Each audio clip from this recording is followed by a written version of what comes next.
wanita itu membuka karung di depannya dengan panik. Ia menemukan seorang anak laki-laki lain yang telah diculik oleh pelaku perdagangan orang. Perempuan itu mengatakan kepada anak laki-laki dan saudara perempuannya untuk tidak takut. Ketika malam tiba, dia akan membawa mereka berdua dan melarikan diri bersama. Tak lama kemudian, malam pun tiba. Wanita itu diam-diam membuka tirai kandang babi dan menemukan pedagang itu tertidur di dalam rumah. Jadi, dia membawa kakak beradik itu ke dalam kandang babi dan bersiap untuk melarikan diri. Dia menyuruh mereka untuk tidak bersuara. Tak disangka, begitu mereka meninggalkan rumah, anjing penjaga rumah si pedagang mengintai mereka. Untungnya, anjing itu tahu bahwa mereka kesakitan.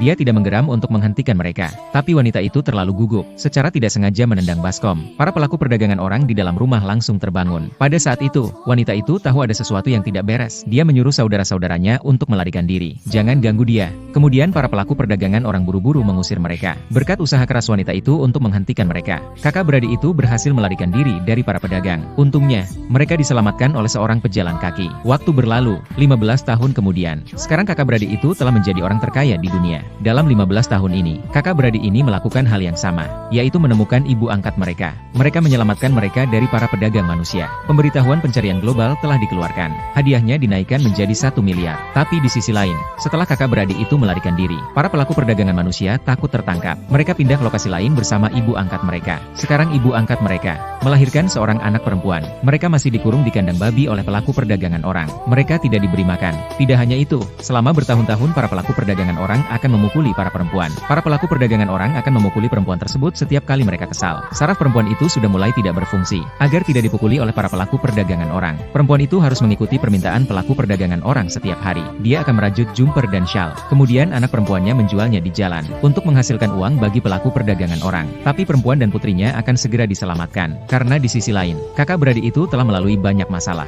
Mereka akhirnya mengetahui tentang ibu angkat mereka, dan mengetahui bahwa ibu angkatnya sudah memiliki seorang anak perempuan. Meskipun mereka pindah alamat, tapi putri bungsu masih menjual shawl di jalan. Setelah mendengar hal ini, kedua kakak beradik yang kaya raya itu, mereka segera pergi ke jalan untuk mencari gadis itu. Pada saat itu, dia tiba-tiba menyadari, gadis di pinggir jalan itu sangat mirip dengan ibu angkatnya. Ketika dia keluar dari mobil dan melihatnya, dia menyadari bahwa jumper itu dirajut dengan cara yang sama seperti ibu angkatnya. Dia segera bertanya kepada gadis itu, siapa yang mengajarinya cara merajut. Setelah memastikan bahwa gadis itu adalah anak ibu angkatnya, orang kaya itu segera meminta gadis itu untuk membawanya pulang untuk mencari ibunya. Namun, begitu gadis dan hartawan itu tiba di pintu masuk desa, sang ayah angkat melihat apa yang sedang terjadi. Dia menyadari ada sesuatu yang tidak beres. Dia bersiap untuk bersembunyi dan mengawasi. Tepat ketika dia akan tiba di rumah gadis itu, nenek muncul dengan sebuah tongkat. Untungnya, Richie menyelamatkannya tepat waktu. Dia takut ibu mertuanya akan menyadari bahwa mereka sedang mencari seorang wanita. Jadi dia berbohong dan mengatakan bahwa dia ingin memesan 100 shawl. Ketika ibu mertuanya melihat uang itu, dia mengubah sikapnya.